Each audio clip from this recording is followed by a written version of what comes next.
Onde é que vai? Aqui. Aqui.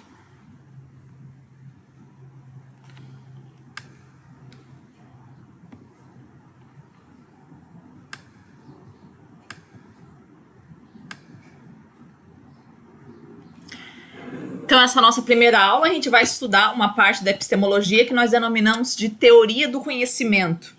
O que é a ideia de teoria do conhecimento? É a pergunta que a gente se faz sobre o que a gente consegue conhecer sobre o mundo, se o que é o conhecimento e quais são as potencialidades da mente humana em relação ao conhecimento do mundo. Tá? Então a gente vai definir, a ideia da aula de hoje é a gente definir alguns conceitos a respeito do conhecimento.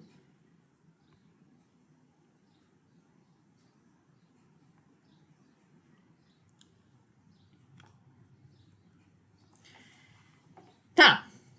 E o conhecimento vai ser uma coisa importante para a gente.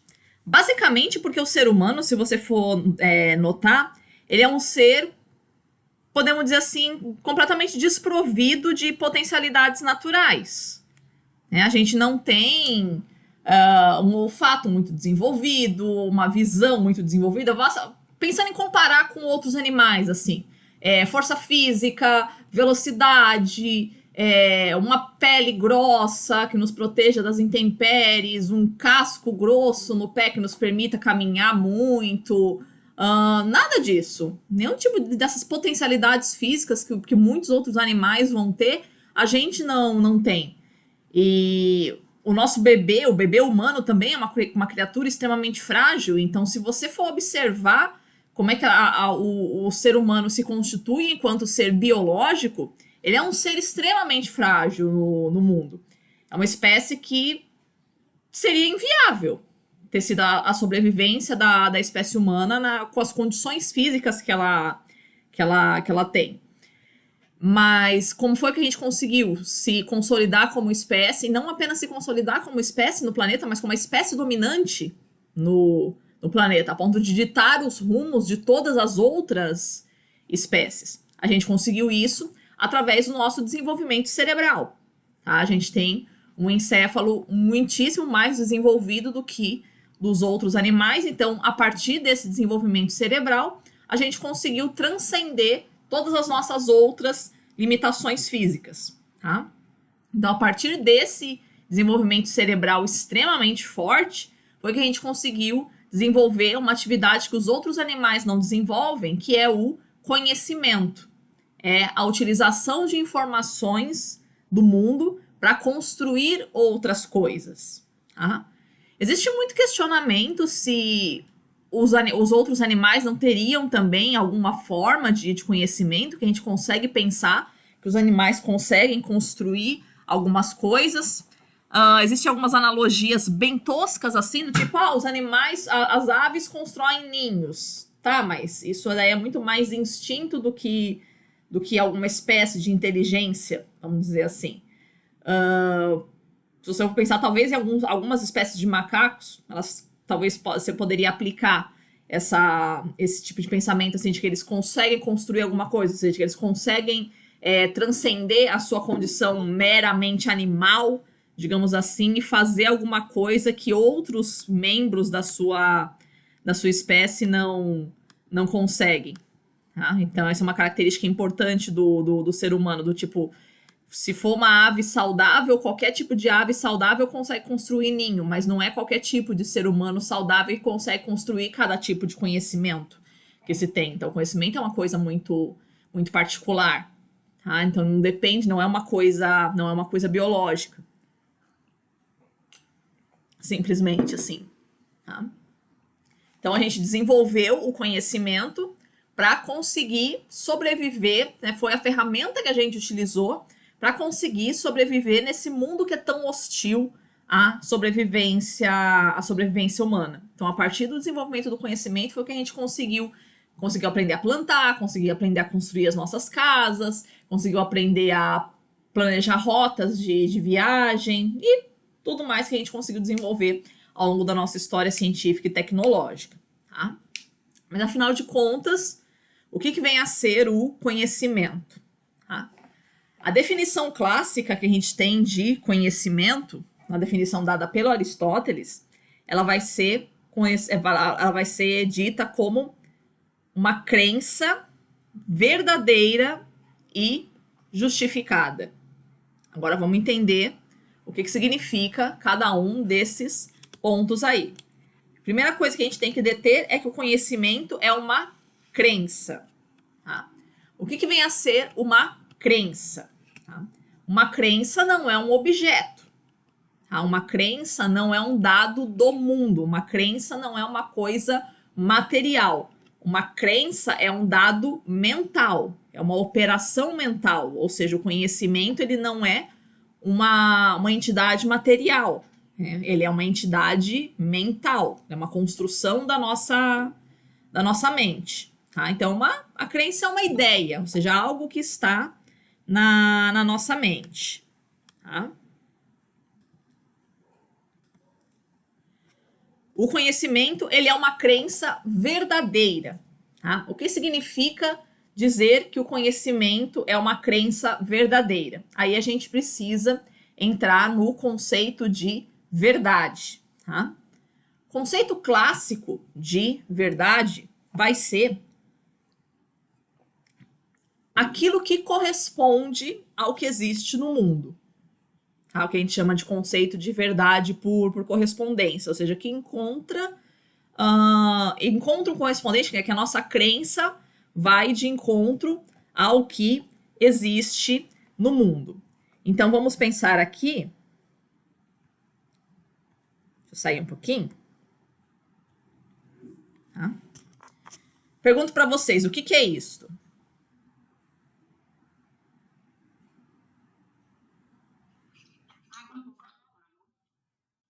Um copo.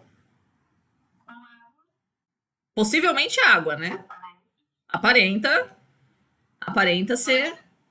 Poderia ser vodka. Mas até o final da aula vocês vão descobrir se tudo isso daqui é vodka, né? Mas aparentemente isso daqui é um copo com água, tá? Então eu tenho aqui diante das minhas mãos um copo com água, então você faz a seguinte afirmação: a professora está segurando um copo com água, tá? Isso é verdade ou é uma falsidade? Que eu estou segurando um copo com água. É uma verdade. É uma verdade. Por que é uma verdade? Por que é uma verdade? É isso que está acontecendo no mundo. Tá? Esse é o dado que nós temos no mundo. Então, isso que nós denominamos uma crença verdadeira, uma crença que tem uma correspondência no mundo. Tá?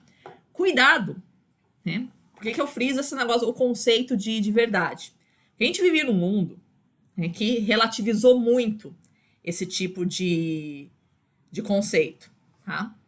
A gente tem muito a noção, hoje em dia, de uma noção muito perniciosa na história da ciência e da filosofia, que é a relativização da verdade. Tá? Em que sentido? A gente meio que tem a noção de que cada um tem a sua verdade. Não existe uma verdade absoluta. A gente tem medo. A verdade é essa. A verdade é essa, que a gente tem medo da noção de verdade. A gente tem medo de colocar uma crença como sendo aquela que realmente corresponde ao mundo e as outras não correspondem ao mundo. Eu gosto sempre de contar uma história que aconteceu comigo logo nas minhas primeiras semanas no curso de filosofia. O nosso professor, cara, ele era um cara super compreensivo, assim, super chegado nos papos, assim, não reclamava das bobagens que os alunos falassem e tal, mas nesse dia ele realmente conseguiu ser tirado do sério, assim. Tava dizendo, assim, explicando, né, o que seria o conceito de verdade. Aí ele falando, vamos supor ali, não sei quanto é que mede as ilhas de Ratones, mas vamos supor que a Ilha Grande de Ratones tem uma área de 4 km². Né? Então, se eu postular o seguinte enunciado, A Ilha Grande de Ratones tem 4 quilômetros quadrados de área, então isso é um enunciado verdadeiro. Ok? Ok. Né? Como a gente fez aqui agora com o copo com água. Aí veio um aluno levantou a mão. Falou, professora, tá, mas e se o seu conceito de quilômetro quadrado for diferente do meu? Né? Não, como assim, conceito diferente? Falou, não, o que você entende por quilômetro quadrado pode ser diferente do que eu entendo como quilômetro quadrado. Ele, não, sim, a gente pode pensar em outras unidades de área, né? A gente pode medir a área em quilômetros quadrados, em metros quadrados, em polegadas quadradas. Não importa o sistema de medida que você utilize, mas todos eles são intercambiáveis entre si. Acontece que para uma área grande é mais prático você utilizar quilômetros quadrados, ou milhas quadradas também seria válido. Mas o importante é que todos esses sistemas de medida eles são intercambiáveis entre si, ou seja, todos eles significam a mesma coisa. Não, professor, não é isso. Então o quê?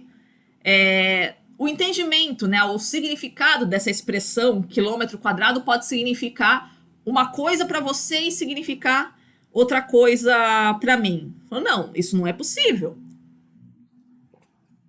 Não existem diferentes significados de quilômetro quadrado. Um quilômetro quadrado é um quadrado que tem 1.000 metros de lado. Então, 1.000 metros de altura, 1.000 metros de comprimento. Então, isso é um quilômetro quadrado. Você pode, de novo, né? Você pode converter isso em outras medidas, tal, mas essa é a definição de quilômetro quadrado. Não é possível a gente pensar em outra concepção de quilômetro quadrado.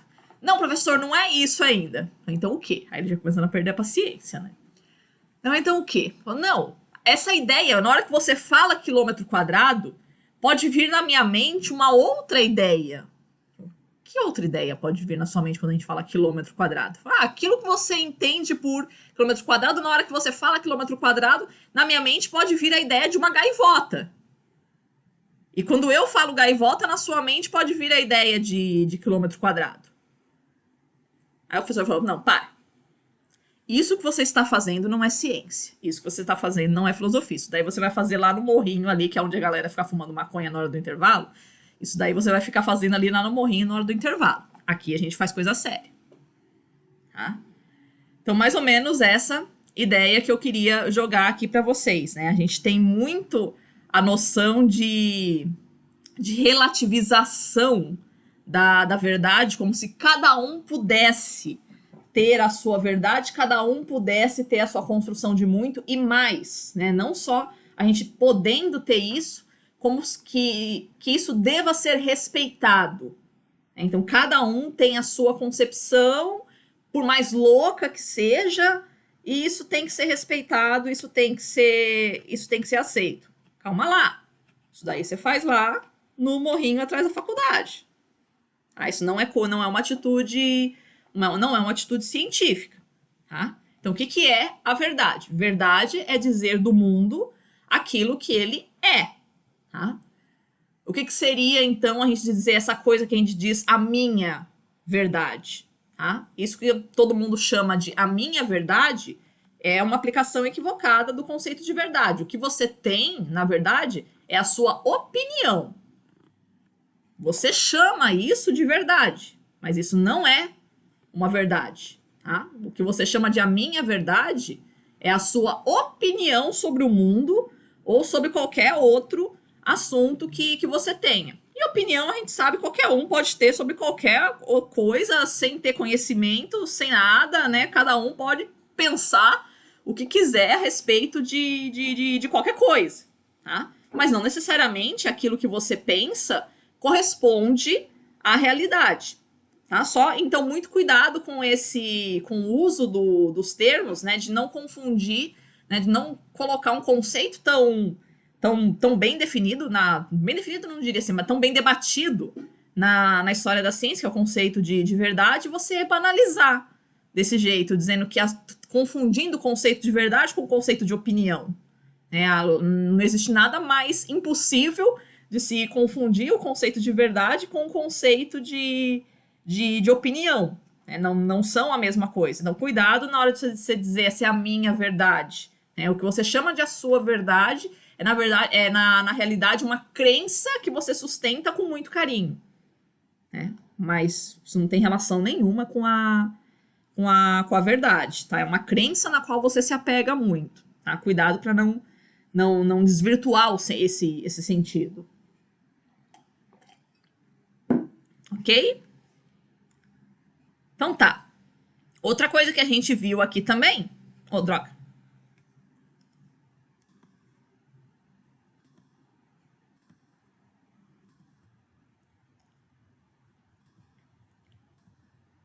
Outra coisa que a gente viu aqui também é que o conhecimento é uma crença justificada.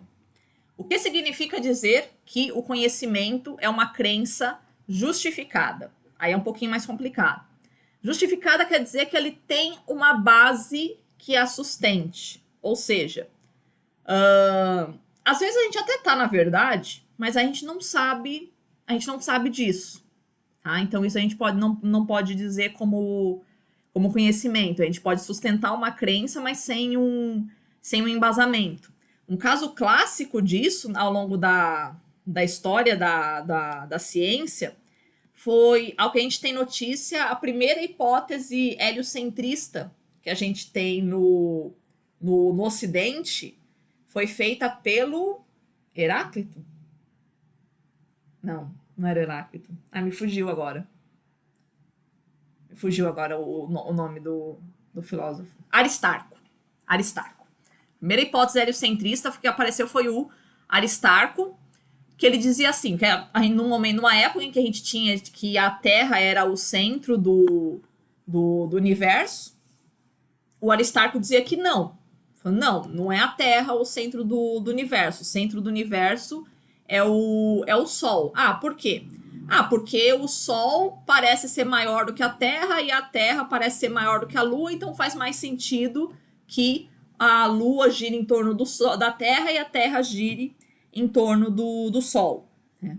Ou então, se você for pegar a primeira experiência heliocentrista que a gente tem na história da humanidade, que a gente conhece também, que é do faraó Amenófis IV, que ele também vai ser outro que vai contestar a noção geocêntrica. Ele vai dizer que o Sol é o centro do universo, mas também sobre uma base teológica, sem nenhuma base científica.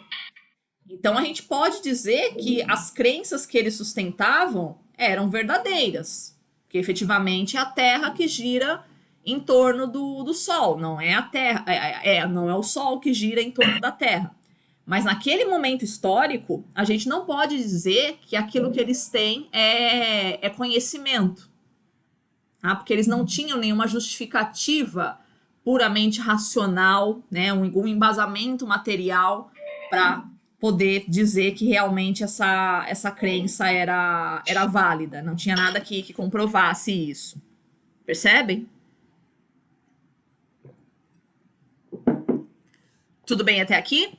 Então a gente vai definir o conhecimento como uma crença, então a operação mental é uma crença verdadeira, ou seja, que corresponde à realidade, e é uma crença justificada, ou seja, que ela tem uma motivação, né, tem algo que a sustente.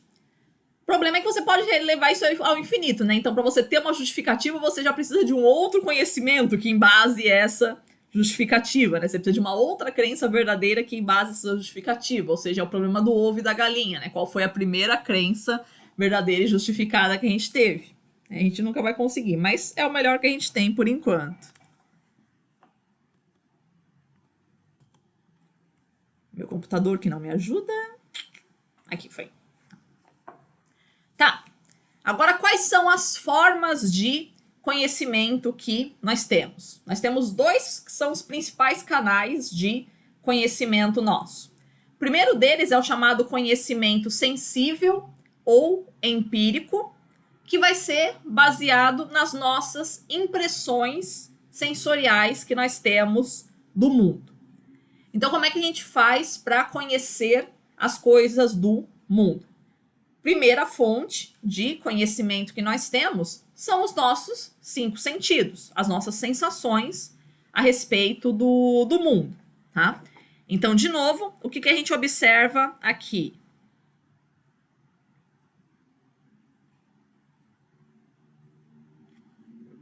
que vocês estão observando? O que vocês podem me falar, né, em termos de sentidos? O que vocês podem me falar a respeito deste objeto?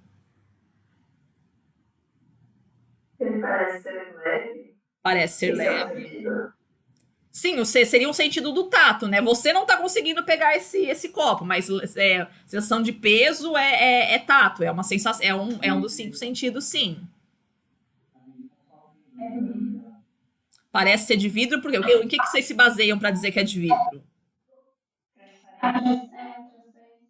É transparente, mas todo vidro é transparente?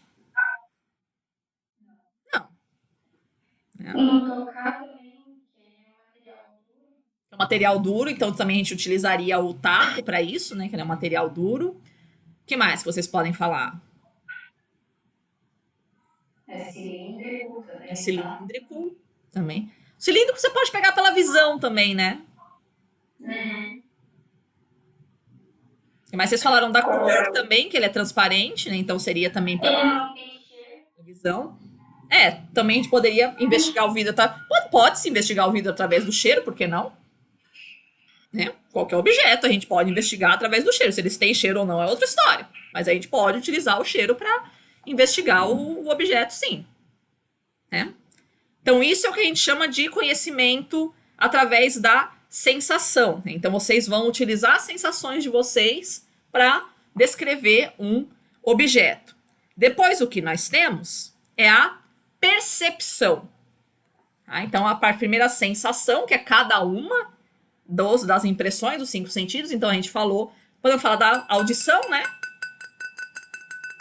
O vidro, em geral, ele tem um barulho característico, que é diferente do barulho do plástico, por exemplo, ó.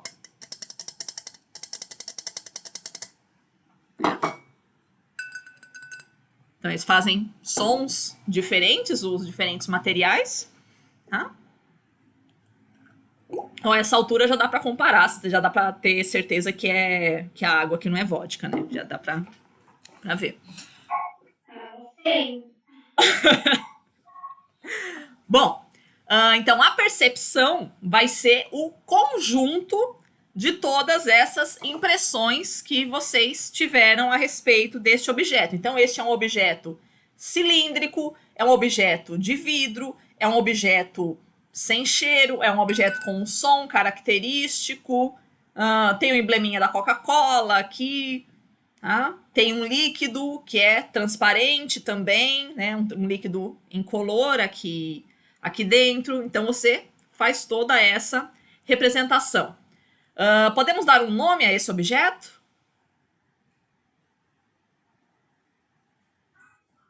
Sim. Podemos chamar de copo? Se eu quiser chamar de travesseiro?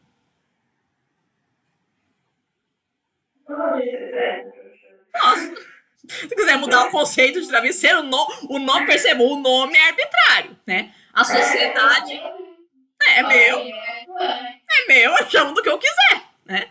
A sociedade convencionou que isso daqui se chama copo, né? Então, não vamos criar caso, vamos chamar isso daqui de copo, tá? Então, a partir dessa descrição, né, deste objeto, eu vou passar para a representação. Eu vou criar uma ideia na minha mente de copo. Então, copo é um objeto cilíndrico, transparente, que serve para acondicionar água. De tal forma que eu vou observar, né? No momento em que eu observar algo semelhante a isso, eu vou poder reconhecer também como copo. Então, eu tenho aqui isso daqui.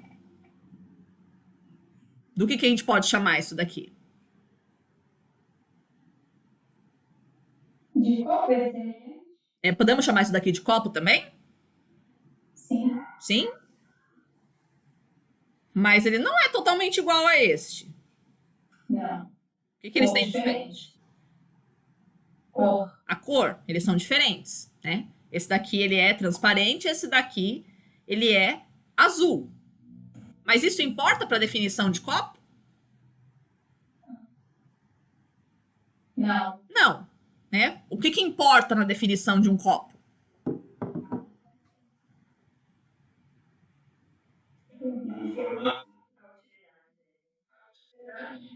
Acho que a utilidade seria melhor. Eu posso fazer um copo quadrado?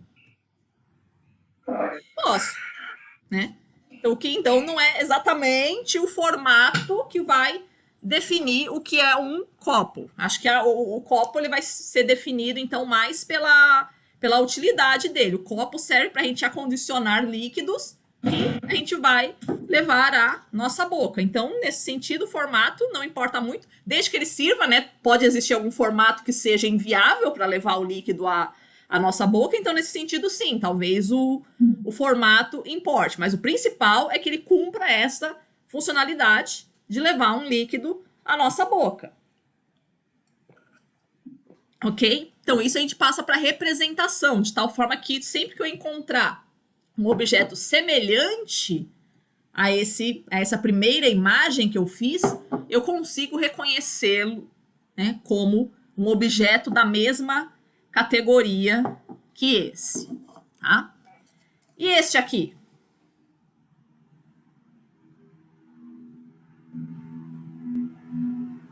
É semelhante, mas pode ser chamado de outra forma.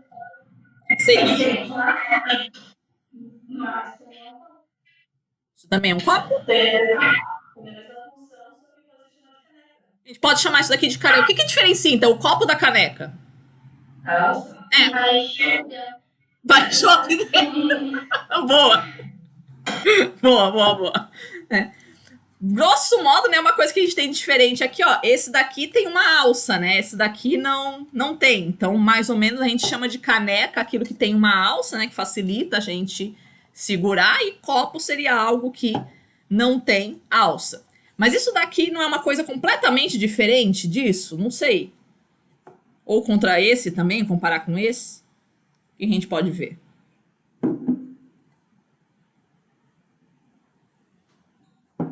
material diferente.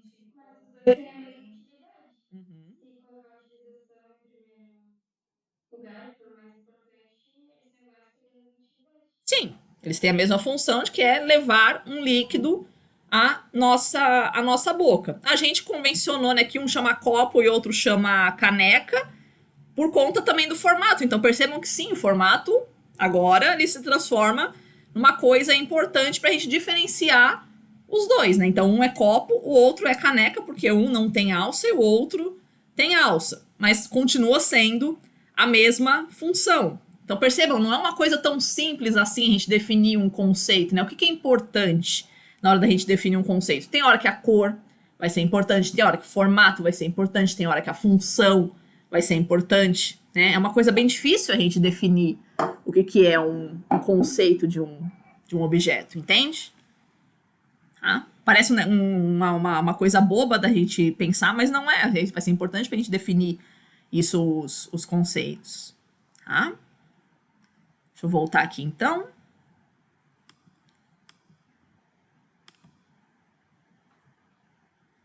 Oxe, ele saiu. Vou ter que fechar. Eu odeio quando ele faz isso. Ele fecha o slide e eu não sei para onde ele vai.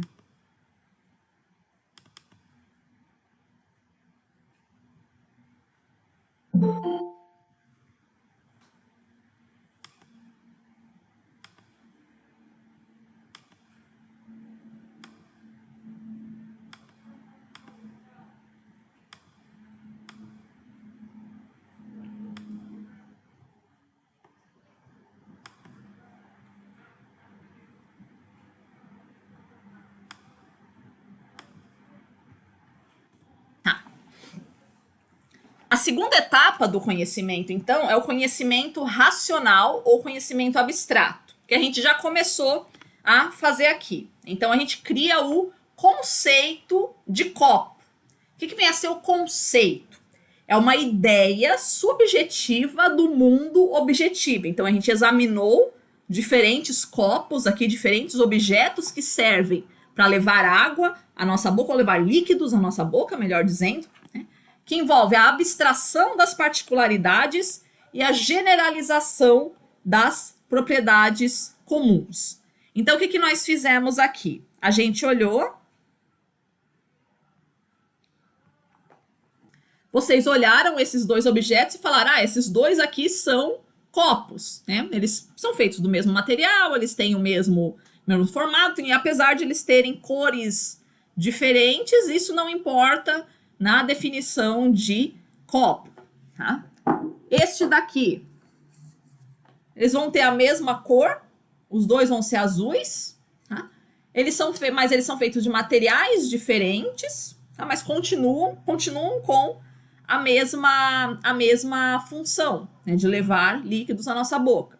Mas um a gente vai chamar de copo, outro a gente vai chamar de caneca por causa da alça, então o formato aqui vai ter diferença. Então isso é a construção do conceito. Eu vou escolher algumas coisas no ambiente que vai ser comuns uns aos outros e vou diferenciar nesses objetos aquilo que os diferencia, aquelas características que aparecem diferentes uns dos outros. Então, quando os dois não têm alça, eu chamo de copo. Aquele que tem uma alça, a gente chama de caneca. E muito embora esses dois, a gente pode encontrar alguma coisa mais em comum entre esses dois aqui também? O que mais que esses dois têm em comum? Cilíndricos. São cilíndricos, o que mais? Uma coisa bem óbvia aqui. Os dois são azuis. Né? Os dois são azuis. Tá? Então, a gente tem semelhanças. Observe, os dois são cilíndricos, os dois são azuis, os dois servem para condicionar líquidos. Então, eles têm semelhanças entre si. São transparentes. Né? Então, tem. Se você for observar qualquer objeto no mundo, sempre vai dar para a gente encontrar algum tipo de semelhança entre os objetos. Em última instância, tudo é feito de átomos. Então, tudo vai ter semelhança entre si. Tá? Mas a gente precisa encontrar algum meio de diferenciação para produzir os nossos conceitos. Então, quais são esses meios que a gente utiliza-se para fazer essa diferenciação aí dos conceitos? Tá? A gente tem, então, esses 4 passos aqui para a gente abstrair as propriedades comuns, ou a gente abstrair as particularidades e generalizar as propriedades comuns. Tá? Então, a gente tem a análise, a síntese, a abstração e a generalização. Então, o que é a análise? A análise é a decomposição de um todo maior em partes menores. Então, vocês estavam falando do copo, o copo é cilíndrico, o copo é de vidro, o copo ele é vazio, né? Ele tem um espaço vazio, o outro copo ele é de plástico, ele tem uma alça, então não é bem um copo, é uma caneca. A gente falou da cor, a gente falou do som que eles produzem. Tá? Então, isso é a análise, é eu pegar um objeto e eu decompor as características dele em partes menores. Tá? Depois, eu vou fazer o processo inverso da análise, que é a síntese. É a composição de um todo maior através da soma de partes menores. Então, eu falei, um objeto que é cilíndrico, que é vazio, que que serve para condicionar água, então isso eu vou chamar de copo. Tá? Então, eu pego as propriedades que me são relevantes, né? Aqui, que eu identifiquei como relevantes para a formação do meu conceito, né? E vou sintetizar isso num objeto único. Tá? Depois a gente tem outro par de processos inversos aí, que são a abstração e a generalização. A abstração é o isolamento de uma parte do todo a fim de distinguir o particular do geral.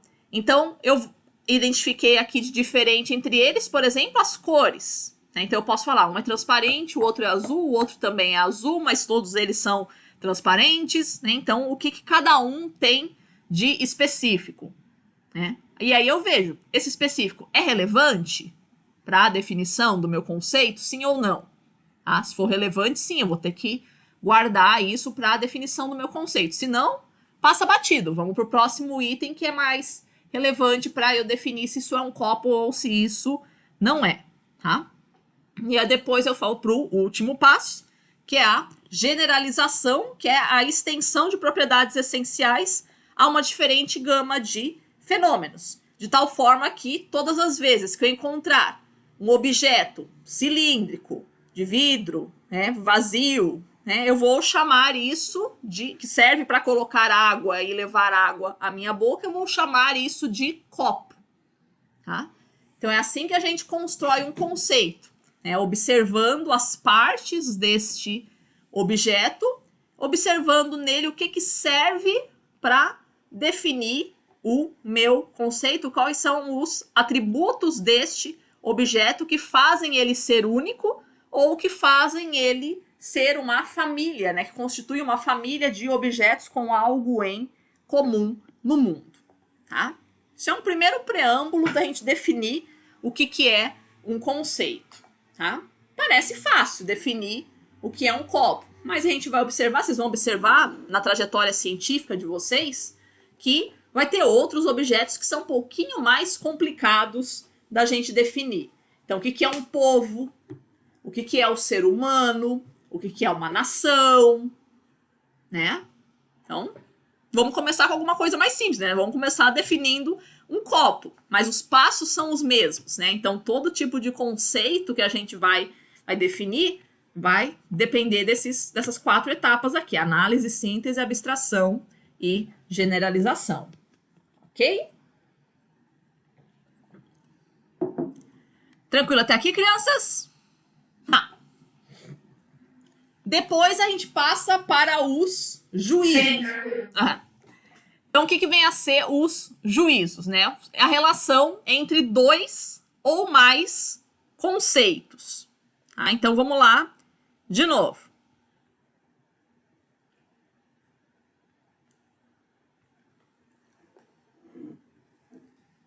Aqui, eu tenho aqui um copo que a esta altura já está vazio, e esse copo aqui que eu ainda não comecei, que ele ainda está cheio. Eu não vou entrar nesse papo do copo meio vazio, meio cheio aqui. Então, esse copo está cheio, esse copo está vazio. Pronto.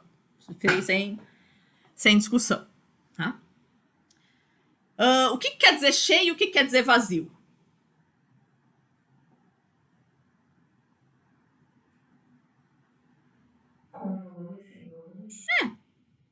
Se tá... Na verdade,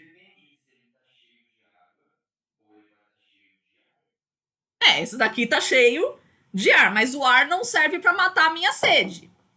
Quando eu estou interessada em matar a sede, eu quero saber de água.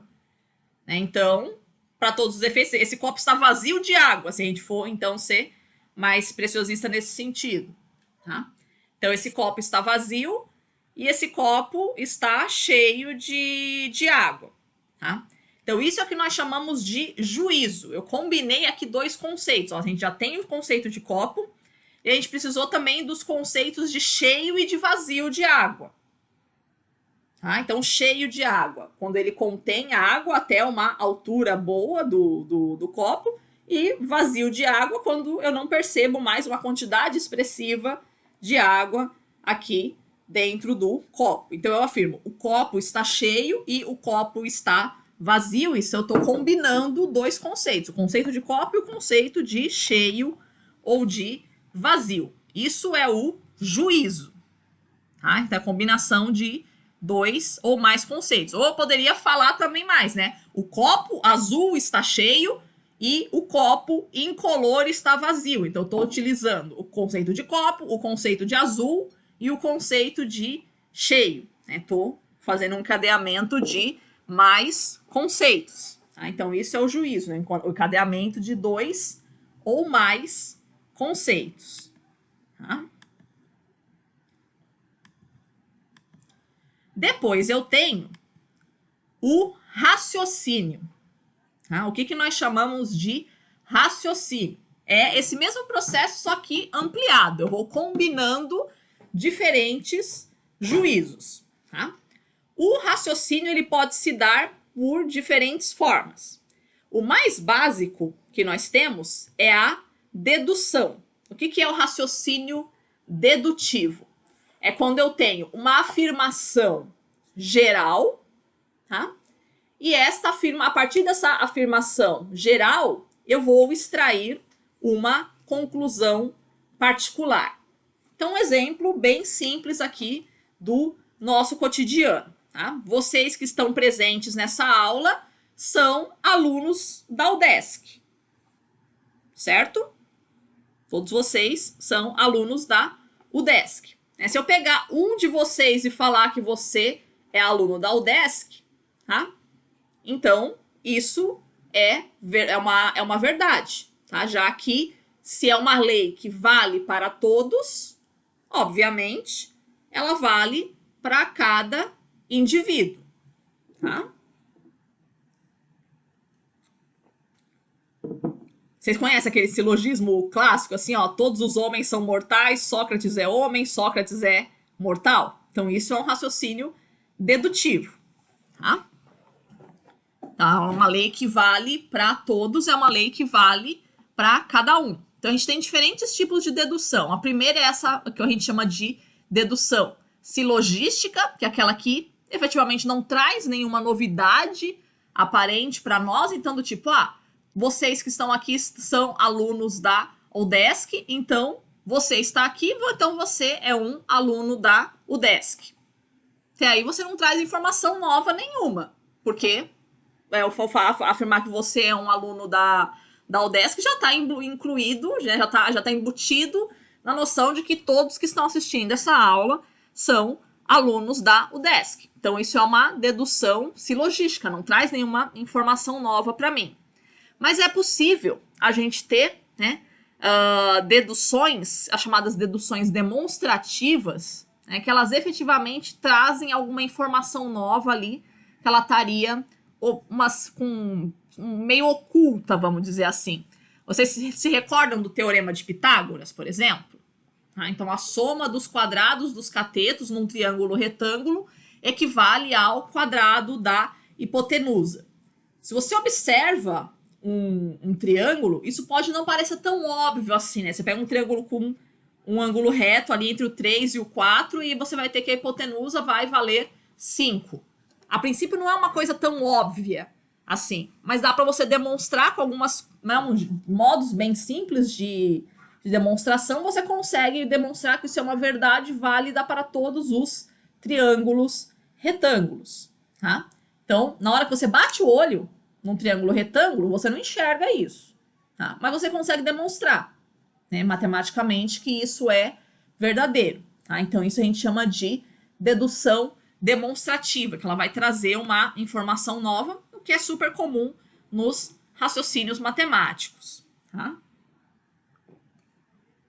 Então, isso é a dedução, né? De uma lei que vale para todos, eu extraio um fato que vale para cada indivíduo em particular, tá?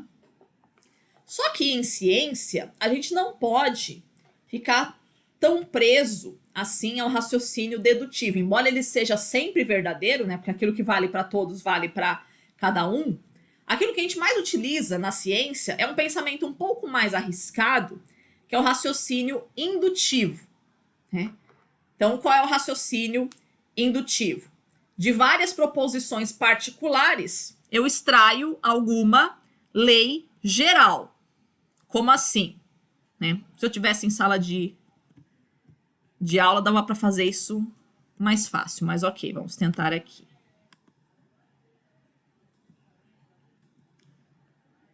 Tá? Vamos ver quem estaria online aqui, quem está com o microfone aberto, quem se candidata, alguém é um voluntário por aí?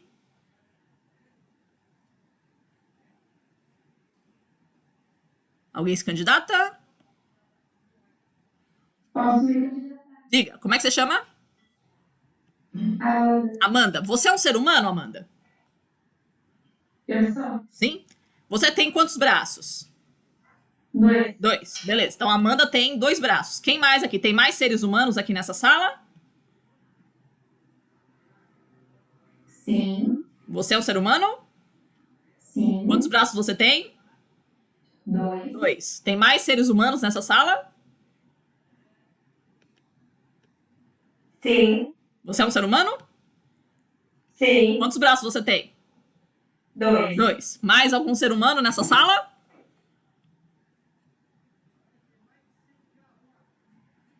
Sim. Mais um ser humano. Quantos braços você tem? 2. 2. Tem mais seres humanos aqui? Sim. Você é um ser humano? Sim. Quantos braços você tem? 2. 2. Mais algum ser humano? Sim. Você também é um ser humano? Quantos braços você tem? 2. Tem 2. Mais alguém? Você também é um ser humano? Também sou. Quantos braços você tem? 2. Quem mais? Mais um aqui, tá colocando no chat, que também é um ser humano, que tem 2 braços. Então tá bom, né? O que eu verifiquei aqui é que todos os que eu entrevistei se intitularam seres humanos e têm 2 braços. Então eu posso enunciar a seguinte lei: todos os seres humanos têm 2 braços. O que vocês acham deste raciocínio? É um raciocínio falso? Vocês julgam falso por quê? Nem todo mundo tem 2 braços, mas não foi isso que eu constatei aqui na minha pesquisa.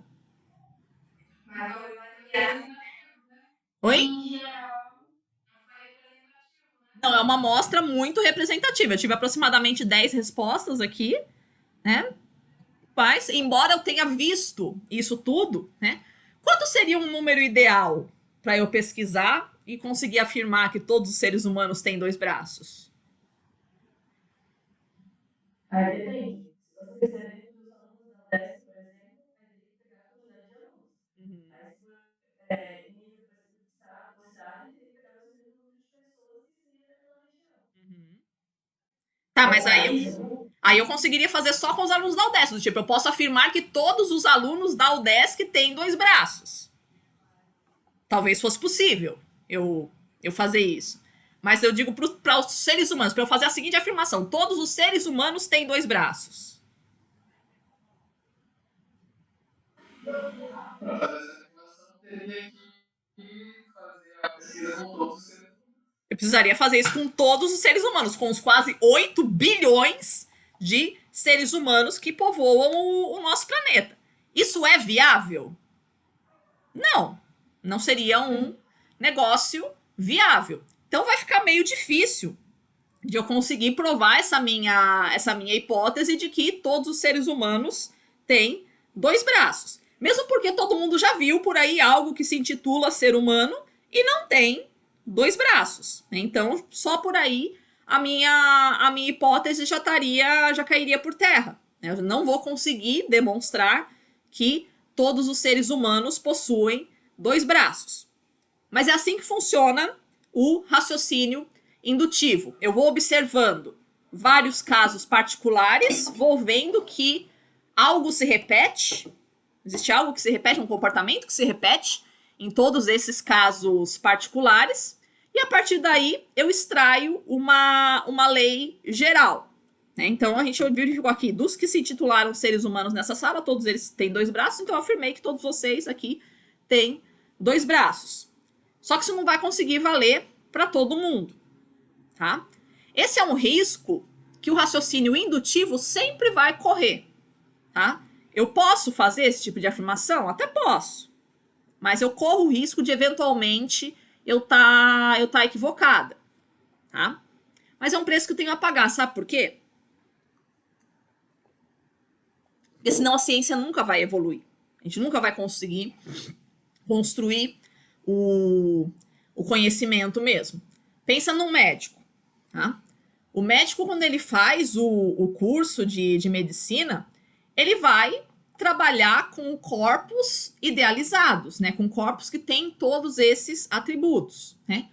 Tem gente que ele vai estudar a medicina falando, né, utilizando corpos e utilizando livros que falam que as pessoas têm 2 pulmões, por exemplo. Né? Eventualmente pode chegar alguém no consultório dele que tem um pulmão só. Eu já conheci um cara que tinha um pulmão só. Ok, né? Dá para viver com um pulmão só. É um negócio complicado. A gente conhece gente que vive com um rim só, mas com um pulmão é um pouco mais complicado, mas existe, né? É possível. Tá? Mas não dá. Não dá pra gente fazer a medicina pensando em cada corpo diferente. Porque se você for olhar no limite, Não existem dois corpos iguais. Ah, somos todos seres humanos. Tem 2 braços, 2 pernas, 2 pulmões, 2 rins e whatever. Mas, no limite, não existem dois corpos iguais. Não existem dois seres humanos iguais. Então, seria impraticável a gente fazer uma medicina para cada corpo humano. Não tem como. Eu tenho que encontrar algum tipo de generalidade, né? Fazer uma idealização do que seria um ser humano comum, um ser humano geral, né? E teorizar sobre o funcionamento desse corpo de maneira geral. Vai falhar em alguns casos? Vai. Com certeza, vai ter alguns casos ali de diferentes corpos humanos que não vão se encaixar no que eu sei sobre o corpo humano. Mas paciência, esse caso eu vou tratar como um caso particular. Mas eu preciso fazer algum tipo de generalização que vai me servir para conseguir tratar bem 99,9% dos corpos humanos que vão chegar no meu consultório. Percebem? Isso é o raciocínio indutivo. Eu posso chegar a alguma conclusão equivocada com essa generalização que eu faço? Pode eventualmente ser apressada? Posso chegar a uma conclusão equivocada. Mas é a única maneira que eu tenho de criar algum tipo de conclusão genérica, né? E conseguir, observando os fatos do mundo, pensar que isso vai valer para o próximo. Então, eu posso dizer, todos os seres humanos têm 2 braços e imaginar que o próximo ser humano que eu vou encontrar vai ter 2 braços também. Tá? Posso estar equivocada? O próximo ser humano que eu posso encontrar pode não ter 2 braços? Pode acontecer isso. Mas é uma suposição razoável, né? Eu pensar num corpo geral, isso facilita bastante as coisas no andamento da ciência. Quer um exemplo bem bizarro para ver que a gente realmente precisa fazer isso? Tá? É uma questão que o David Hume vai colocar, um filósofo chamado David Hume, né? Que ele vai dizer o seguinte, né?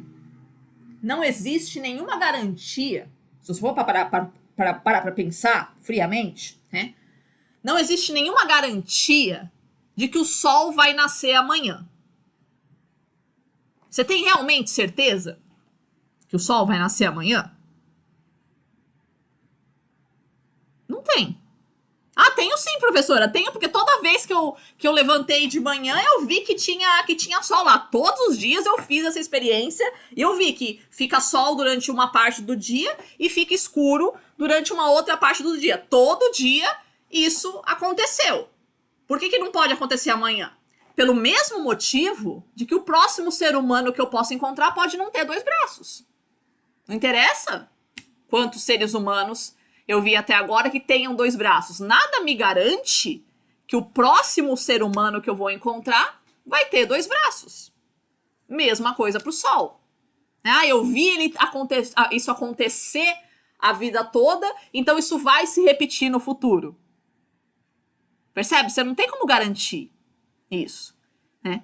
Parece bizarro, mas é verdade. A gente realmente não tem como garantir que o sol vai nascer amanhã. Você conhece o raciocínio do jogador? Ele pensa, eu ganhei todas as jogadas até agora, então a próxima jogada eu vou ganhar também. Não! Você pode perder tudo na próxima jogada. Não tem nenhuma garantia disso. Então, mesma coisa, né? A gente não tem nenhuma garantia de que o sol vai nascer amanhã. Mas você realmente para pensar nisso? Você realmente você tá hoje aqui de noite pensando, o que eu vou fazer amanhã se o sol não nascer, hein? E agora? Não. Ninguém faz isso. A gente segue a nossa rotina, pensando, amanhã eu tenho que ir no banco, eu tenho que ir na farmácia, eu tenho que ir no mercado, eu tenho que assistir aula, eu tenho que tomar banho, eu tenho que lavar louça. Você faz uma série de planos para amanhã, como se fosse a coisa mais natural e mais óbvia do mundo, que o sol vai nascer amanhã. Só que não é. Né? Por que você faz isso? Então, por que você age como se fosse a coisa mais óbvia do mundo que o sol vai nascer amanhã? Cara, isso é um princípio de economia do nosso cérebro. Né? Tudo que a gente sempre viu, tá sempre lá, a gente não para ficar reparando nisso. Porque se a gente for ficar parando para reparar em cada coisinha que existe no ambiente, nosso cérebro não aguenta. A capacidade de armazenamento cerebral nossa, ela é limitada, né? Não dá pra gente ficar pensando em tudo quanto é tipo de informação. Então, evolutivamente, a gente foi selecionando, né, informações que seriam relevantes e informações que são irrelevantes para nós. Se torna relevante esse tipo de informação, esse tipo de reflexão só para filósofo mesmo, né? Mas pro público em geral, cara, ninguém fica perguntando se o sol vai nascer amanhã, percebe? Então, o nosso cérebro se acostumou, se adaptou a isso, a várias coisas, né? Várias informações sobre o mundo. A gente nem se preocupar com isso. A gente age como se fosse a coisa mais natural do mundo. O David Hume chamou isso de princípio do hábito. Ou seja, nós acreditamos que o sol vai nascer amanhã pelo hábito que nós temos de tê-lo visto nascendo todos os dias da nossa vida e todas as gerações de seres humanos que já passaram por aqui terem visto o sol nascer todos os dias. Mas, em tese, não existe nenhuma razão lógica para supor que ele vá nascer amanhã, como da mesma forma não existe nenhuma razão lógica para supor que o próximo ser humano que eu vou examinar vai ter 2 braços.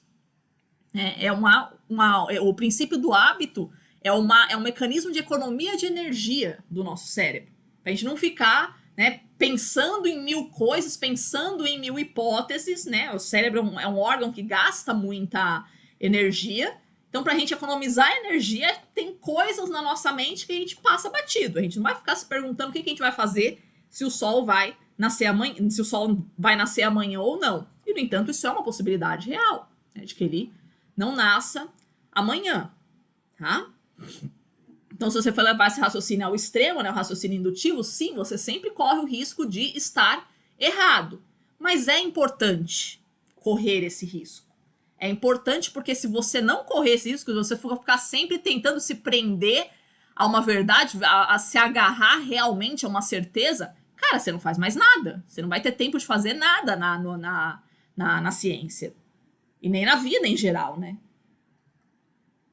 Percebe? Então a gente precisa, né, correr esse risco, né, de fazer uma afirmação que talvez possa ser falsa, mas é a única maneira que a gente tem de ampliar o nosso conhecimento, né, de criar coisas novas, né, de fazer outra coisa ao invés de ficar se preocupando se o sol vai nascer amanhã ou não. Certo até aqui, crianças?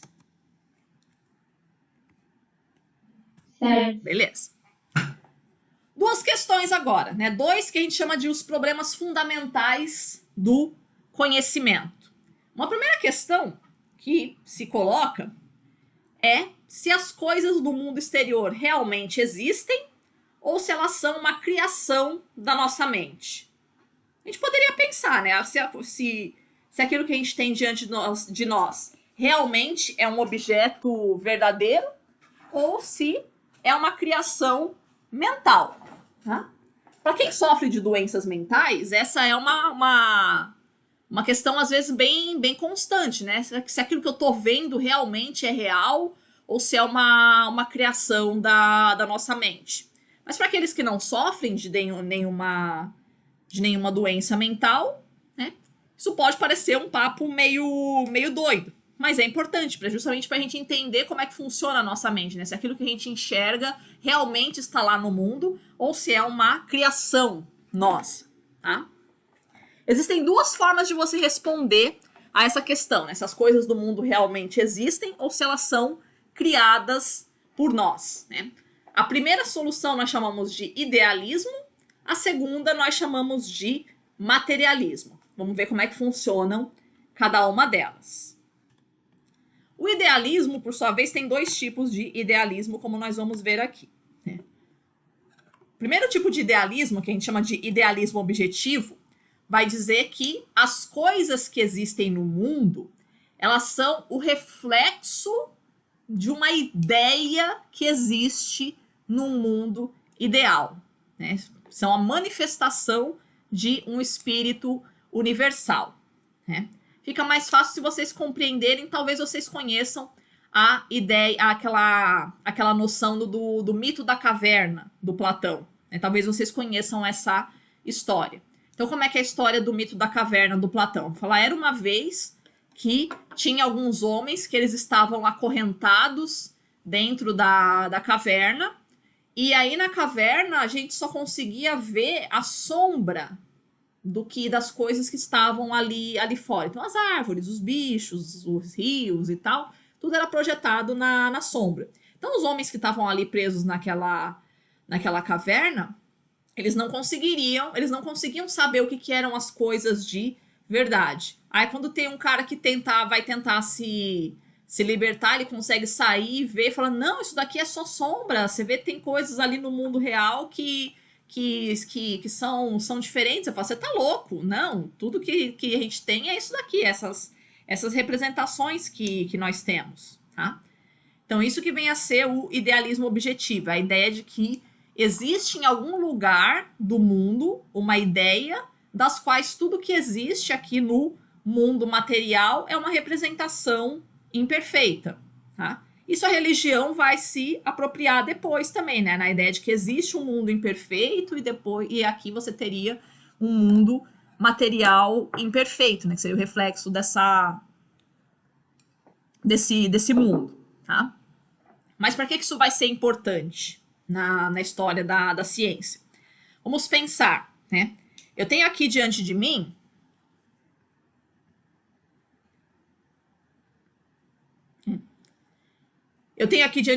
o que é isso? Uma tesoura. Tá? Essa tesoura que eu tenho aqui, ela corta muito bem. É uma excelente tesoura. Só que ela não é assim tão confortável de pegar. Tá? Em contrapartida, você pode pensar em uma tesoura que seja extremamente confortável de se pegar, mas que não corte tão bem. Pode existir uma tesoura assim? Pode, né? Então eu tenho tesouras que são confortáveis e não cortam tão bem. Eu tenho tesouras que cortam muito bem, mas não são tão confortáveis, né? Então eu posso pensar assim, será que eu conseguiria conceber uma tesoura que cortasse muito bem e fosse confortável? É possível que exista? É possível, né? Então daria para pensar, né? Daria para conversar com o engenheiro produtor de tesouras para ele fazer uma tesoura que fosse confortável de se pegar e que cortasse muito bem também. Então isso seria a tesoura perfeita, seria a tesoura ideal, né? Mas na prática, no mundo real, né, é difícil a gente encontrar alguma coisa assim que seja perfeita. Qualquer coisa que você for observar no mundo, parece que ela sempre tem um defeito.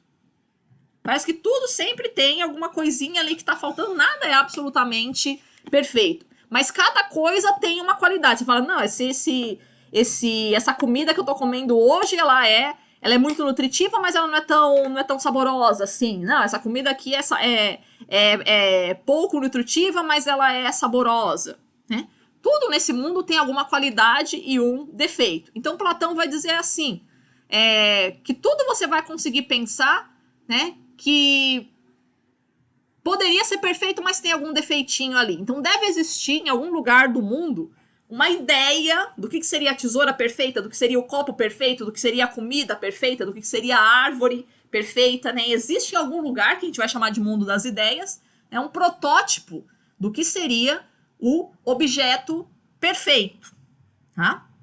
Isso, né, para a gente transformar, trazendo isso para a ciência de hoje, isso é o que a gente chamaria de conceito na ciência, né? Seria o objeto perfeito. Então, na hora que eu falo tesoura, eu estou falando de um objeto que corta, né, que tem bastante funcionalidade, né, que consegue exercer perfeitamente as funções que lhe são atribuídas. Cada tesoura nesse mundo vai ser de um jeito, né, mas existe um conceito, né, do que seria uma tesoura perfeita. Tá? Então, essa noção de que tudo que existe no mundo material é uma representação imperfeita de algo perfeito que existe no mundo das ideias. O que é esse mundo das ideias? É o mundo dos conceitos científicos, tá?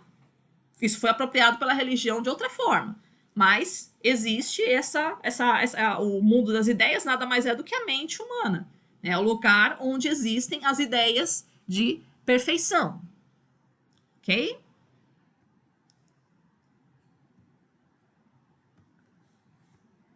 Tem um outro cara que é um pouco mais maluco para responder isso. Tá? Que é o Berkeley.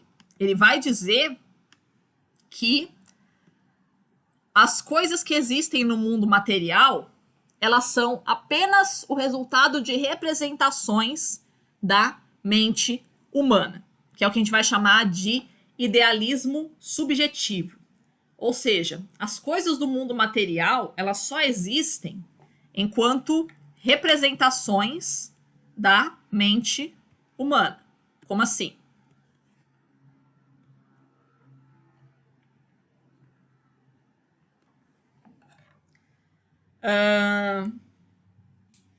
Cadê a minha tesoura?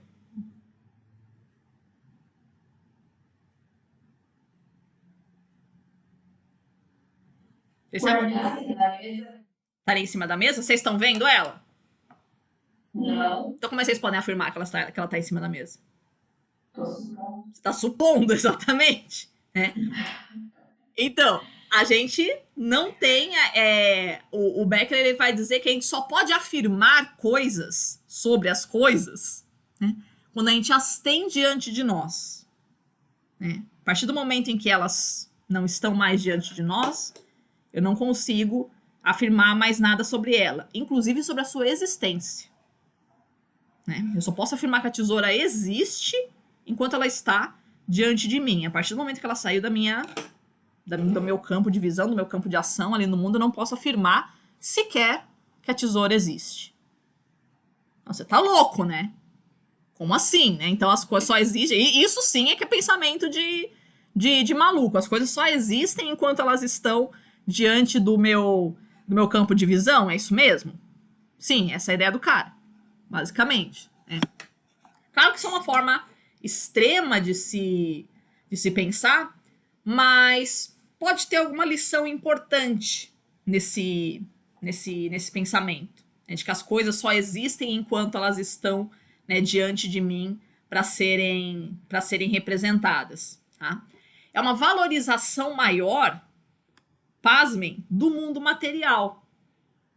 Né, do tipo, a gente não pode, para a gente sair um pouco, né, de se prender em tentar teorizar sobre os objetos no geral e tentar teorizar um pouco mais sobre o que eles são efetivamente quando eles estão diante de nós. Né? É o que nós chamamos em ciência de empirismo. Né? Focar realmente no que é o mundo que está diante de nós, né? No mundo material que está diante de nós, sem tentar teorizar um pouco sobre ele naquilo que está distante ou naquilo que está inacessível a nós. Né? A ideia de que o conhecimento ele tem que ser focado naquilo que está acessível a nós. Então eu vou investigar a tesoura que é acessível a mim e não tesouras imaginárias que estão em outros locais do mundo. Tá? Foca naquilo que é o conhecimento que está acessível a você materialmente. Isso é que é o empirismo. Pode falar.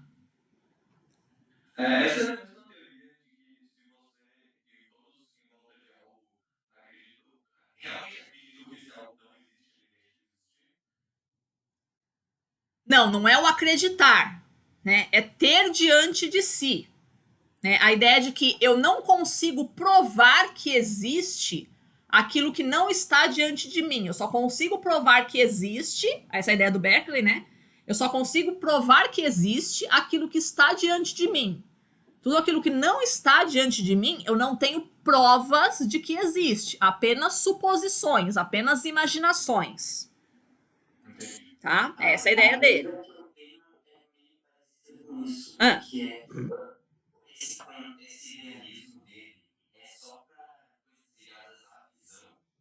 Não. Pode ser Qualquer sentido. Qualquer sentido, tá? Qualquer canal de conhecimento, tá? A gente fala sempre da visão, assim, porque é o sentido mais desenvolvido no ser humano, mas qualquer tipo de raciocínio desse vale para todos os sentidos, tá? Tá? Nada. ciência hoje, ela não é mais tão focada na vertente materialista, ela vai ser mais focada na vertente idealista, quer dizer, ela vai ser mais focada na vertente materialista. Então, o que vem a ser? Aquela pergunta que a gente se fez inicialmente. Se as coisas do mundo material existem ou elas são uma criação da mente humana. O materialismo vai ser uma outra família de respostas que vai dizer que sim, que as coisas existem, né, que o mundo material existe, né, e que sua existência é independente da mente humana. Então, a tesoura continua existindo quando ela não está diante dos meus olhos. O copo continua existindo quando ele não está diante dos meus olhos. Tá? Isso é uma coisa, assim, vamos dizer assim, mais razoável dentro da nossa concepção de mundo, e é uma coisa que economiza também mais energia pra gente, né? Pensar que as coisas continuam existindo quando elas não estão diante dos nossos olhos. Se vocês já viram, olha que coisa curiosa, assim, né? Se vocês já viram uma criancinha bem pequenininha, com 1, 2 meses de idade, isso é uma coisa que ela não sabe ainda, né? Tipo, a criança com 1, 2 meses, ela realmente acha que as coisas só existem quando elas estão diante dos olhos dela, dos sentidos dela. Ela não enxerga direito ainda, né? Mas o que guia mais é o olfato da gente, né? Nessa fase da vida. Então, você tira ela de perto da mãe, a criança com poucos dias de vida, ela começa a chorar desesperada. Tipo, cadê minha mãe? Cadê minha mãe? Cadê minha mãe? Né? Porque ela realmente tá imaginando que a mãe deixou de existir. Né? Se ela não tá sentindo a presença da mãe, ela deixou de existir. Na hora que você coloca ela junto da mãe, ela para. Né? Ela se aquieta. Tipo, minha mãe existe, minha mãe tá aqui. Né? E a gente demora um tempinho, né, pra entender que as coisas continuam existindo quando elas, né, elas não estão diante de nós. É lá pelo 3º, 4º mês de vida, isso já está plenamente consolidado na nossa mente. Aquela noção de que, tipo, o brinquedo caiu no chão, né? Mas ele não desapareceu, ele só caiu no chão. Né? A mãe não está diante de mim, mas ela não desapareceu, ela só está em outro lugar. Né? Então, nos nossas primeiras semanas de vida, realmente nós somos berkelianos. Né? A gente realmente acha que as coisas só existem enquanto elas estão diante de nós. O nosso cérebro vai desenvolvendo isso depois, essa noção materialista, né, de que que as coisas, né, continuam existindo quando elas não estão diante dos nossos olhos. Então é a suposição que nós temos de maneira geral aí para a ciência que sim, né, que o mundo material ele existe. Ele tem leis próprias, né? Eles não dependem da nossa mente, não é a nossa mente que projeta leis próprias sobre o mundo, né? E esse mundo é passível de estudo. Né? Nós podemos conhecer esse mundo através do estudo. Tá? É uma coisa mais do nosso senso comum, assim, né? O materialismo. Segunda pergunta, né? Dado que o mundo existe, será que é possível conhecer a verdade sobre o mundo? Será que é possível conhecer as coisas que estão no mundo? Também existem 2 formas de responder a essa pergunta. Sim ou não. Né? Então a gente tem, né, filósofos, cientistas que vão dizer que sim, é possível conhecer as coisas do mundo, que eu dividi aí em soluções positivas, e que não é possível conhecer as coisas do mundo, tá? Então, dentre aqueles que dizem que sim, é possível, que o conhecimento é uma atividade possível no mundo, né? Nós temos também 2 famílias de respostas. O dogmatismo racional e o materialismo dialético. O que vem a ser o dogmatismo racional? O dogmatismo racional diz que a mente humana consegue conhecer a verdade de modo imediato, apenas com alguns raciocínios muito básicos, tá? Então, algumas verdades elas são incontestáveis e fáceis de serem percebidas no mundo. Um grande exemplo que nós temos de um raciocínio conduzido pelo dogmatismo racional é o penso logo existo do Descartes, que vocês devem conhecer. né? A ideia de que ele começa a duvidar da existência de todas as coisas desse mundo, né?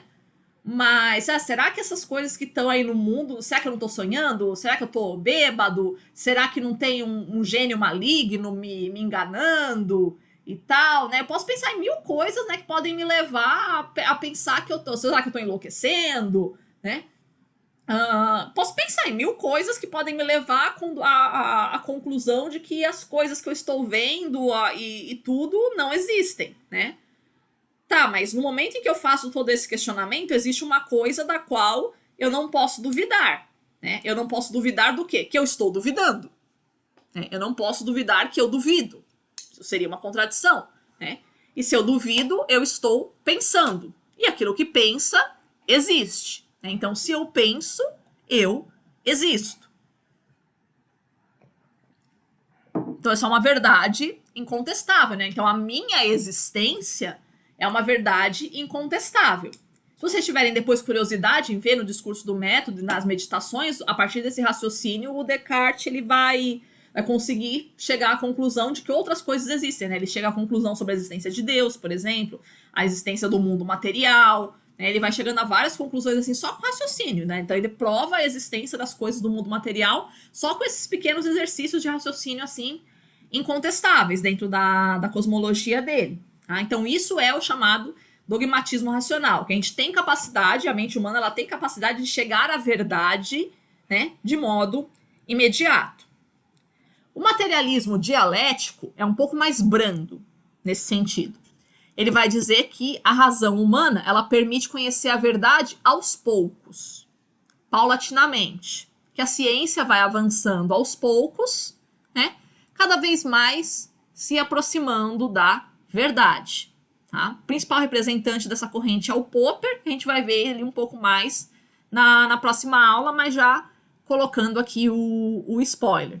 Tá? Então, a ideia de que a mente humana ela não é perfeita, esse papo todo, então a gente vai, aos poucos a gente vai avançando, né? O conhecimento humano vai se ampliando, e aos poucos a gente vai conseguindo enxergar a verdade do mundo. Então também, né, é uma ideia de que a gente pode não conhecer tudo agora, mas é possível que algum dia a gente consiga conhecer tudo, que a cada dia nós estamos conhecendo mais. A cada dia, cada um de nós aprende mais. Tá? As soluções negativas, aqueles que dizem que não é possível conhecer a verdade. Existe o chamado ceticismo absoluto, né? Representado por alguns filósofos gregos, por exemplo, o Gorgias, na verdade um sofista, né? Que vai dizer que não é possível conhecer coisa alguma. Que o conhecimento é uma atividade impossível dada a mutabilidade do mundo. Tá? Nada, não posso afirmar nada sobre nada porque tudo está em constante mudança. Tá? Outro cara que é mais famoso, que vai pegar nessa linha também, é o Heráclito. Que ele vai ter uma frase que é famosa também, né, um raciocínio famoso assim, de que não se pode atravessar duas vezes o mesmo rio. Como assim? Para pensar. Porque no momento em que você atravessar pela segunda vez esse rio já não é mais o mesmo rio. Ele não tem mais a mesma água, ele não tem mais os mesmos peixes, a mesma areia que ele tinha na hora que você atravessou pela primeira vez. Então eu posso realmente dizer que você está atravessando de novo o mesmo rio? Não, ele não é o mesmo rio. E mais, você já não é mais o mesmo você. Você já é outra pessoa. Porque você já tem outra experiência. Né? No momento que você adquiriu a experiência de ter atravessado um rio, você já não é mais a mesma pessoa. Você já é uma pessoa com outro conhecimento, com uma outra experiência de vida. Então, você nunca vai atravessar duas vezes o mesmo rio. Tá? Tem um aluno do Heráclito, que é o Crátilo, que ele vai mais radical ainda. Ele vai dizer, não se pode atravessar um rio. Porque na hora em que você pensar em atravessar o rio já não é mais o mesmo rio e você já não é mais o mesmo você. Pô, então a gente não pode fazer nada, né? Não dá pra gente fazer nada nesse mundo. Na hora que eu vou pensar em comer, não, já não existe mais aquela comida. Aquela comida que eu pensei já não é mais aquela mesma comida, porque ela tá numa temperatura diferente. Já não é mais a mesma coisa. Então vamos todo mundo embora pra casa, né? Se você for seguir essa linha de raciocínio, a ciência realmente é uma atividade impossível. A gente pensar focar nessa extrema mutabilidade das coisas do mundo, não é possível, realmente não é possível conhecer nada, não é possível fazer ciência, não é possível afirmar nada sobre nada. Então, de novo, a gente tem que encontrar algo de permanente que exista nos objetos. Então, muito embora todos os copos sejam diferentes, eu preciso encontrar alguma coisa em comum entre eles que os faça serem copos. Embora todos os seres humanos sejam diferentes, eu preciso encontrar algo em comum entre eles que os faça seres humanos. E eu preciso encontrar algo em comum naquele rio que o faça ser sempre o mesmo rio. Né? Senão, nunca vou conseguir falar nada sobre nada. Tá? Existe uma forma mais branda de ceticismo, que é chamado ceticismo relativo, que é representado aí pelo Protágoras. Uma frase famosa do Protágoras é de que o homem é a medida de todas as coisas. Como assim? Né? No momento em que eu falo que o copo é azul, tá? Ele é azul para mim, que sou um ser humano. Tem aquela história que eu acho que os bois, não sei, não, acho que é o leão. É o leão que só enxerga em preto e branco, né? É isso? Não sei. Né? Mas tem animais que eles só enxergam em preto e branco. Então, ai, uma bomba aqui que explodiu agora. Então, se eu colocar um copo azul diante de um leão ou de algum animal que só enxerga preto e branco, ele não vai conseguir perceber essa diferença de cor, né? Então, eu posso realmente afirmar que o copo é azul, já que ele não é azul para todos os seres que povoam este planeta? Não dá para eu afirmar que esse copo é efetivamente azul. Tá, então também a gente não faria ciência de nada, né? Se a gente for pensar em realmente como é que a coisa efetivamente é para todos os seres do mundo, não dá pra gente chegar a um consenso. Então o que o Protágoras vai dizer? A gente tem que se fixar naquilo que é para o homem. Então, o ser humano enxerga esse copo como azul. Né? A ciência é uma atividade feita pelo ser humano e não pelos leões. Então, tudo que a gente for falar em ciência vai ter que estar relacionado ao que o conhecimento humano tem sobre isso. Então, não podemos chegar a saber como é que as coisas são em si mesmas, né? Mas sim como é que elas são para os seres humanos. Ok? Quem é que vai botar um ponto final nessa zorra toda, nessa discussão? É o Kant. Ele vai finalmente dizer o que é possível conhecer e o que não é possível conhecer. Ele vai virar e falar, para um pouco. Vamos sair um pouquinho, né, de tentar investigar o mundo e investigar o que são as condições humanas de conhecimento. Tá? É o que a gente chama de Revolução Copernicana da Filosofia. Então, o que foi a Revolução Copernicana na astronomia? Né? Tirar o Sol, né, tirar a Terra do centro do universo e colocar o Sol. Então, mesma coisa agora. Vamos tirar o mundo do centro do conhecimento e vamos colocar o ser humano como centro do conhecimento. Vamos pensar naquilo que o ser humano consegue conhecer. Né? Eu nunca vou conseguir conhecer efetivamente a essência do copo. Eu nunca vou conseguir efetivamente dizer que ele é azul. Eu não sei qual é a essência dele. Eu sei qual é a aparência dele. Ele se aparenta para mim como um objeto azul. Tá? Então é nisso que a gente tem que focar, né? A gente nunca vai conseguir saber qual é a verdade dos copos, né? O que efetivamente define esse copo como um copo azul. Tudo que eu tenho acesso é a aparência dele. Resgata um pouquinho o que o Berkeley estava falando, percebe? Não é de todo mal assim a filosofia dele, se você for pensar nesse sentido. Né? Eu só tenho acesso àquilo que se apresenta para mim. Eu não posso ficar especulando sobre como é que as coisas são na sua essência, como é que as coisas são no seu mundo ideal. Né?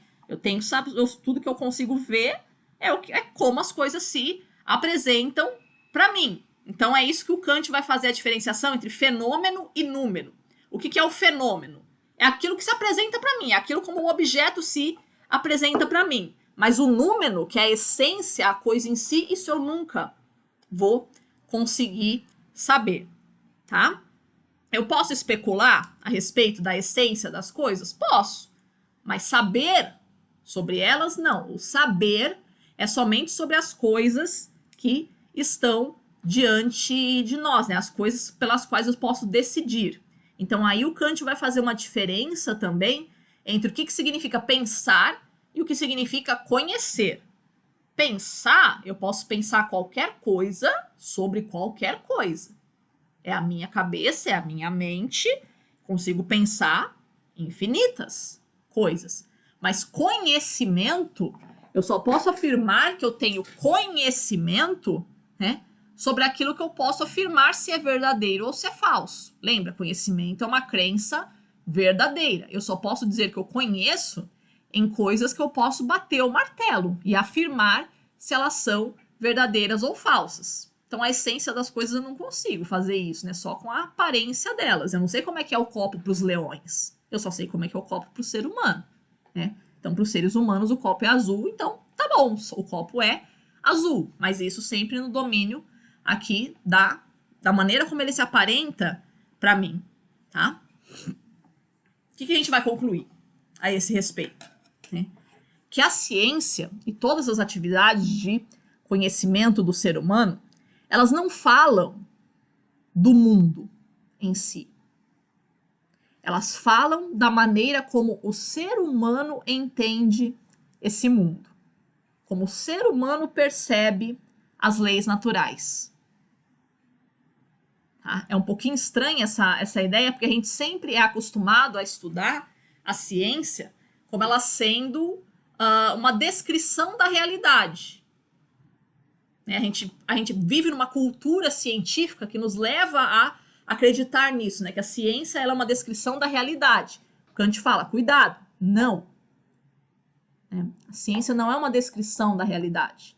A ciência é uma descrição da maneira como o ser humano percebe a realidade. É por isso, se vocês forem observar, é por isso que a ciência muda tanto. Que a gente vê o tempo todo as conclusões científicas mudando. Então tem uma hora que ovo faz mal, outra hora ovo não faz mal, uma hora tem que usar máscara, outra hora não tem que usar máscara, outra hora tem que usar máscara de novo, e ninguém nunca se decide, né?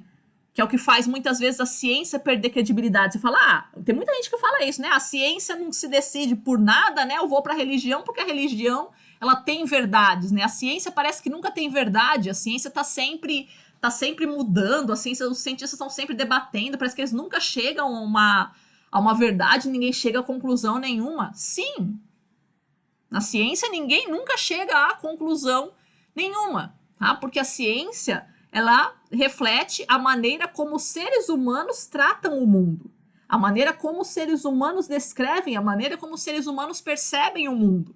E se a nossa percepção sobre o mundo é mutável, então a ciência também é. Então é um erro a gente pensar que a ciência ela fala sobre as coisas do mundo. Não, ela fala sobre a maneira como o ser humano entende o mundo. Conseguiram perceber essa diferença? Isso é super importante para a gente conseguir compreender por que a ciência é tão mutável, por que existem tantos debates na ciência, né? Será que a gente pode dizer realmente que o objetivo da ciência vai ser a verdade? Acho que não. Né? A ciência ela procura descrever o mundo, né? De acordo com a percepção humana sobre isso. Ela corre o risco de estar errada, eventualmente? Corre. Né? Mas não tem o que fazer. Né? A gente não tem como saber como é que são as coisas na realidade, as coisas em si, as essências das coisas. A única coisa que a gente tem acesso é a nossa percepção sobre as coisas, a nossa compreensão sobre as coisas. Certo? A gente tem... Oi, fala. Fala, pai. Uhum. Entender as coisas assim, que a gente pode também se relacionar isso com o conceito de paisagem, né? De, tipo, observar as coisas. Você, acredita que isso também está relacionado ou não? O conceito de paisagem. Da maneira como a gente observa? De, tipo, observar. Sim. E chega Sim, né? A gente não consegue saber efetivamente o que tem lá, o que nós temos, tudo que nós temos acesso é ao que nós estamos observando ali, né? A gente pode investigar as relações que existem entre os diferentes componentes da paisagem? Podemos, mas em síntese, a essência efetivamente do que existe lá, talvez a gente nunca consiga chegar. Então a gente tem que se prender mais naquilo que a gente observa, né? Então tudo na ciência a gente vai se prender mais naquilo que a gente observa mesmo. É o único dado que a gente tem acesso, né? A gente não tem acesso a essa essência como um todo, né? Certo? Bom, as chamadas 4 antinomias de Kant. O que são as chamadas 4 antinomias de Kant? São as 4 grandes questões insolúveis, assim.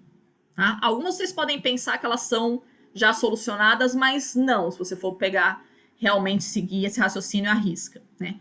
Primeira delas, né, é se o universo é finito ou infinito no espaço e no tempo.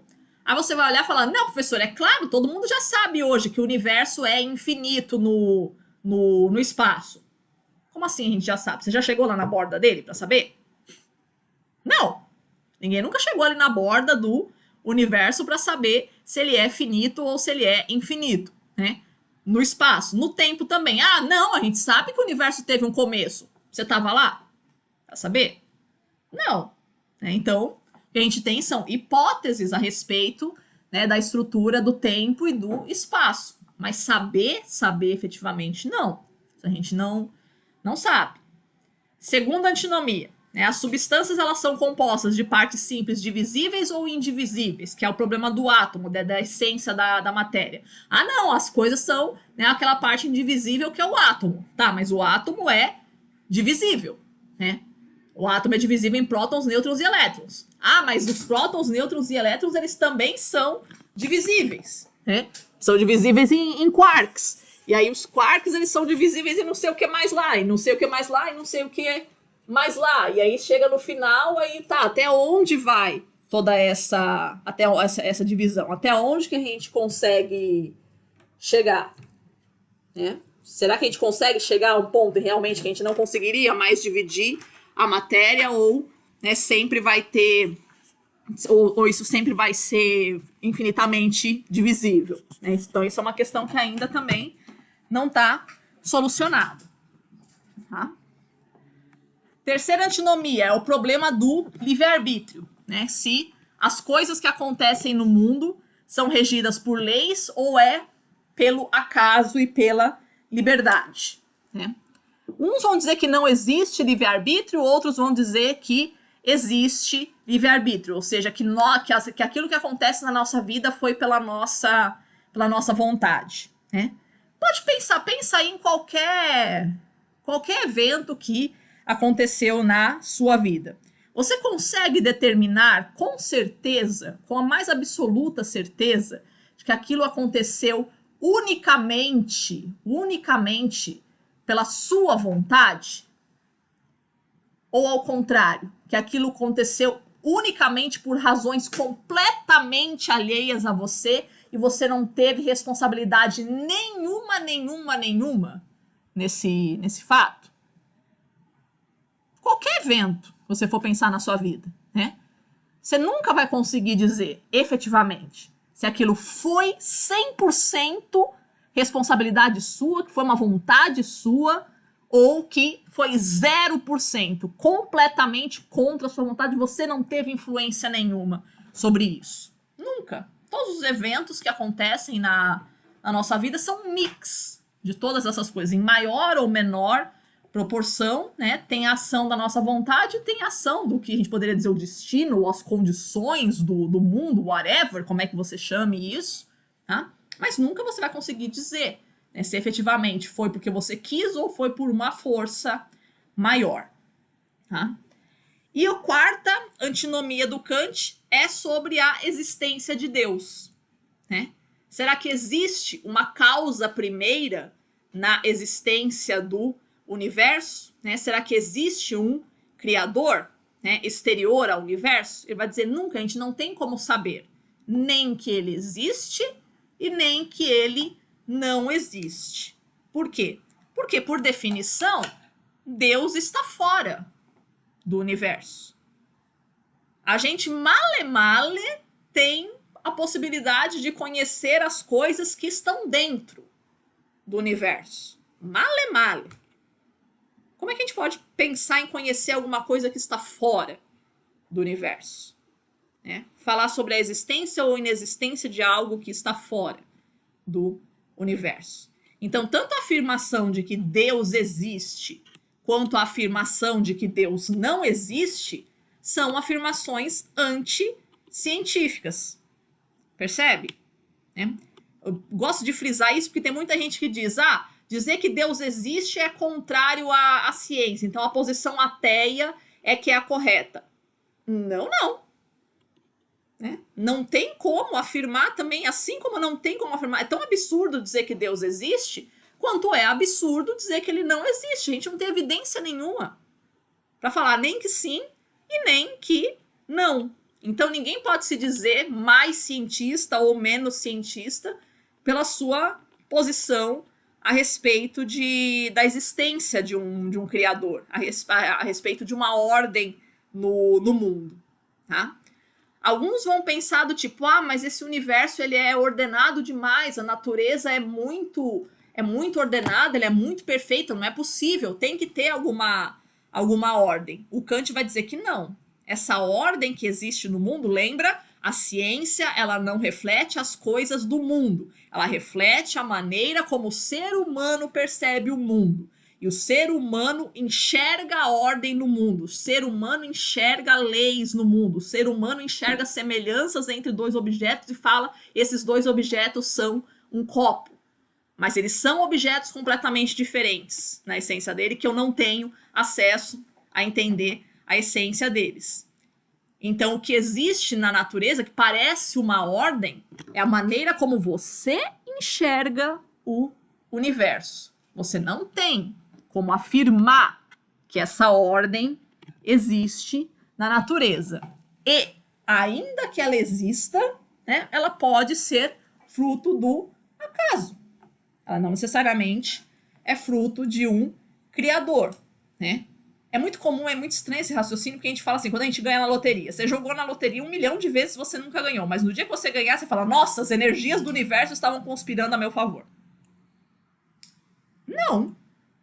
Foi um evento aleatório. Assim como você ganhou hoje, você poderia ter perdido, né? Mas a gente gosta de pensar que existe uma ordem, né? O nosso cérebro ele tem essa tendência mesmo a pensar as coisas mais ordenadas, tá?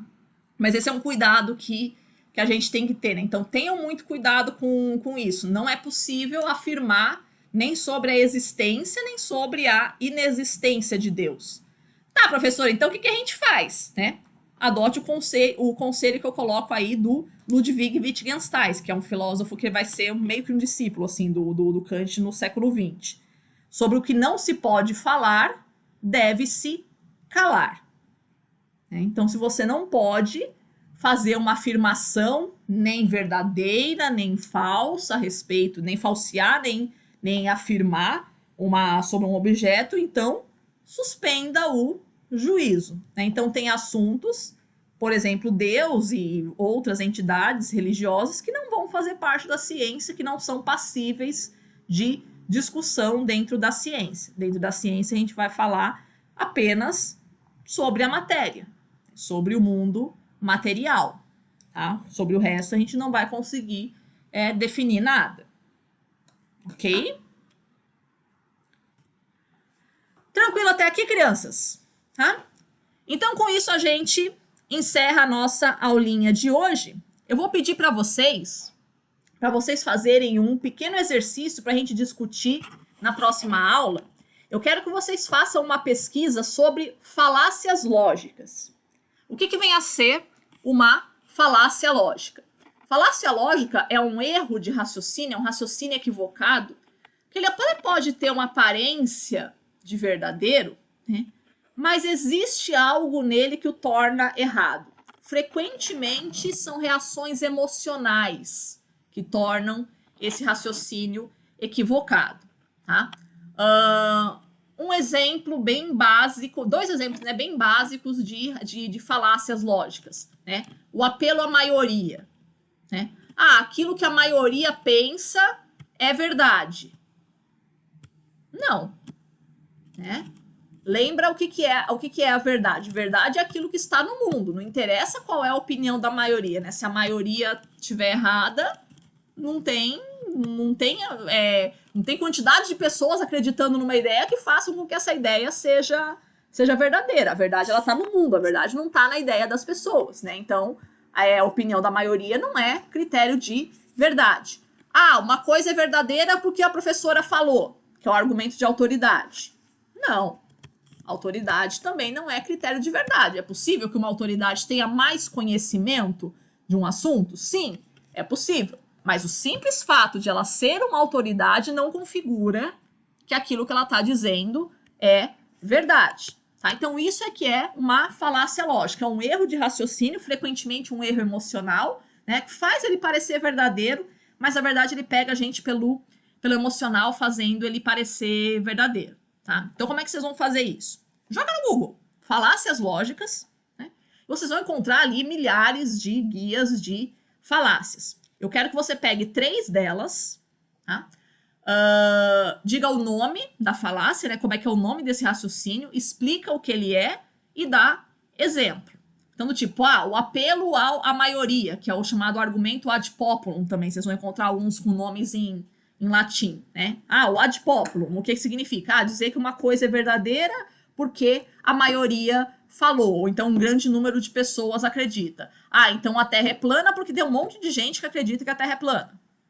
Tá? Então você dá o nome da falácia, o conceito dela e um exemplo de raciocínio que comete essa falácia. Perfeito até aqui, crianças?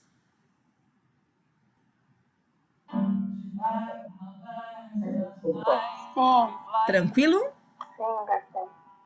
Tranquilo. Uhum. Maravilha, pessoal. Não, vocês vão escrever isso no caderno, a gente debate isso na próxima aula. A gente vai fazer sobre como apresentação, tá? Não vale nota, é só para vocês tomarem contato com esse conceito de falácia lógica, que é bastante importante, né? São raciocínios que a gente comete muito, vocês vão observar isso. Vocês vão observar que tem um monte de raciocínio ali que a gente comete todos os dias e não é para fazer, porque é errado. Tá? Mas o objetivo do exercício é justamente esse, para vocês percebam, né, os erros de raciocínio que a gente comete que não podem ser cometidos. Falou? Fechou, crianças? Mais alguma questão?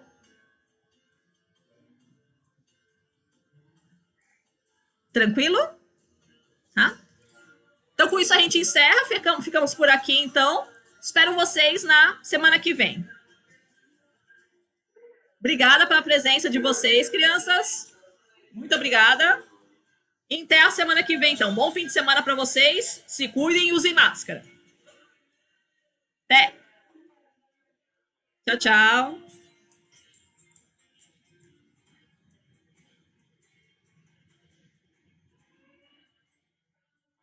Tchau, tchau. Até. O plantão de dúvidas é segunda-feira, só essa que eu não fui, que eu tinha um exame médico, né? Segunda-feira, das 5 até as 7. O link tá lá no Moodle já. Tá?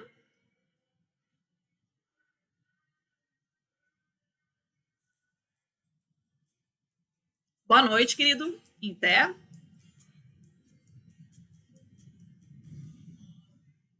Sim. Vou colocar esses slides lá no slide e a aula gravada no Moodle também, tá? certo? E até a próxima.